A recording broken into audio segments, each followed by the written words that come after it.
dengan Kak Andri dan Agatha. puji Tuhan. Terpujilah nama Tuhan. Apapun yang terjadi saat ini, mari sama-sama katakan Tuhan Yesus baik dan Dia selalu sangat baik. Mari kita berdoa. Tuhan Yesus, sungguh kami bersyukur Tuhan kalau pada saat ini kembali setiap kami boleh berjumpa lagi dalam ibadah online Tuhan sekolah minggu. Mari Bapa, biarlah kiranya Engkau ada di tengah-tengah kami, Engkau menjamah dan mengurapi hati kami Tuhan. Apapun yang terjadi boleh kami katakan Engkau tetap baik dan selamanya Engkau baik. Terima kasih Bapa, berkati setiap anak-anak-Mu yang mendengarkan dan melihat tayangan ini. Biarlah mereka senantiasa dikuatkan karena iman percaya mereka kepadamu. Dalam nama Yesus kami berdoa dan bersyukur. Haleluya. Amin. Dari terbit matahari, kasih Tuhan selama-lamanya untuk setiap kita.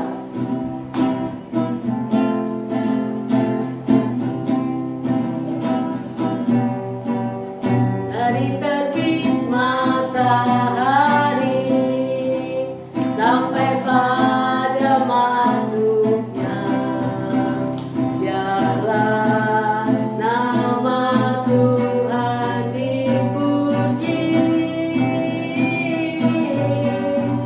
Dari terbit matahari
Mari persiapkan hati kita untuk mendengarkan firman Tuhan. Kita akan mengucap syukur pagi hari, siang hari, sore, dan malam hari. Kita senantiasa mengucap syukur kepada Tuhan.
Nah, hari ini kita bakal bahas firman Tuhan yang pastinya seru banget nih.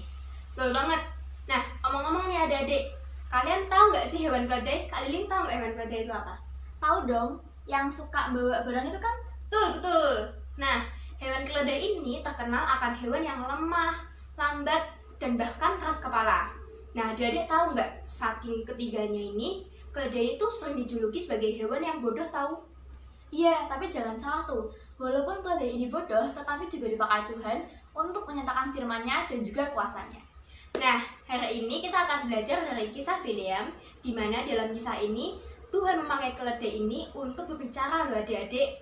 Keren banget Kak.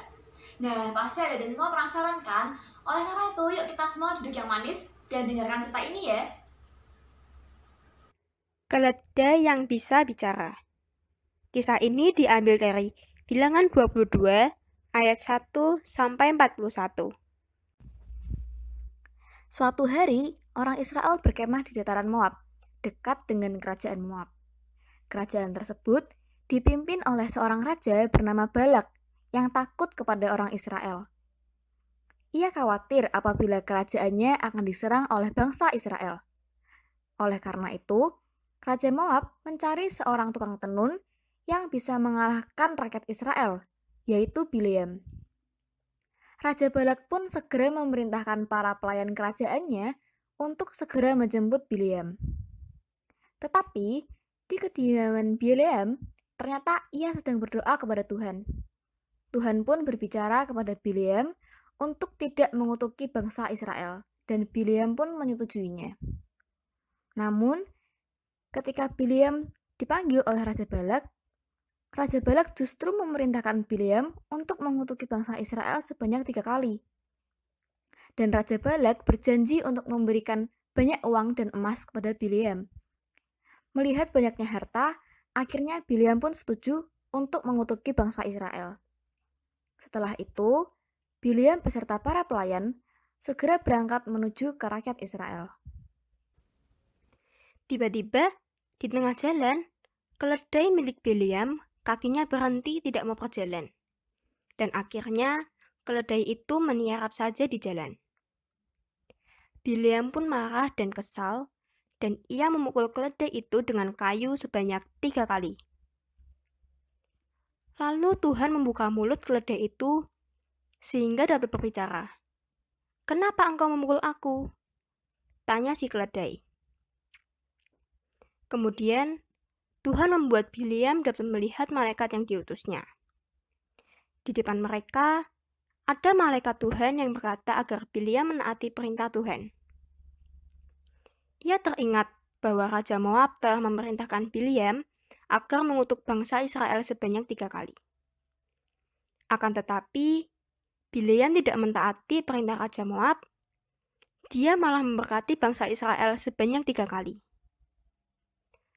Raja Moab sangat marah dan kesal karena Bileam memberkati bangsa Israel, bukannya mengutuk bangsa Israel. Akhirnya, Bileam dan keledainya pun pulang kembali ke rumahnya dengan selamat. Wah, seru banget ya ceritanya Kak Lingling. Kak Lingling tuh sampai kagum loh lihat kuasa Tuhan. Memang ya kuasa Tuhan tuh sampai gak bisa dipikirin pakai akal manusia. Bahkan kuasa Tuhan ini bisa membuat keledai berbicara hanya untuk menyampaikan firman-Nya. Hebat banget ya, luar biasa banget nih Tuhan kita. Nah, benar banget tuh. Kali ini jelasin deh kenapa Tuhan tuh bisa mengingatkan kita manusia melalui berbagai cara. Apabila kita salah, apabila kita jalan di luar kehendaknya, maka Tuhan akan mengingatkan kita. Betul banget. Nah, kalau dalam kisah Bileam, Tuhan kan mengutus malaikatnya untuk memberitahu Bileam mana yang benar, mana yang salah. Kalau sekarang, Tuhan mengutus orang-orang yang ada di sekitar kita untuk mengingatkan kita. Contohnya, kalau Kak Bimbing ada Kak Lingling nih. Kalau teman-teman ada orang tua, ada saudara, ada guru. Nah, semua orang itu hadir di sekitar kita itu merupakan bukti penyertaan dari Tuhan. Maka dari itu, kita harus mematuhi mereka dan menyayangi mereka. Dan gak hanya itu loh, dari kisah Bileam ini kita juga belajar kalau kita itu tidak usah takut terhadap apapun. Yang terpenting kita harus takut akan Tuhan, karena Tuhan itu berkuasa dan berkehendak atas hidup kita. Betul banget, setuju banget tuh. Nah, yang terakhir nih, kita harus senantiasa mendengarkan perintah Tuhan. Karena dengan kita mendengarkan perintah Tuhan, kita tahu apa kehendak Tuhan dalam kehidupan kita. Caranya gimana tuh Kak Bimbing? Caranya yaitu dengan berdoa, rajin baca Alkitab, saat teduh, dan masih banyak lagi. Karena itu adalah kehendak Tuhan dalam kehidupan kita. Nah adik-adik, yuk kita semua langsung baca ayat emasnya ya. Di Mazmur 27 ayat 11. Yuk kita buka Alkitabnya di Mazmur 27 ayat 11. Yuk kita baca bareng-bareng ya. 1, 2, 3. Tunjukkanlah jalanmu kepadaku ya Tuhan.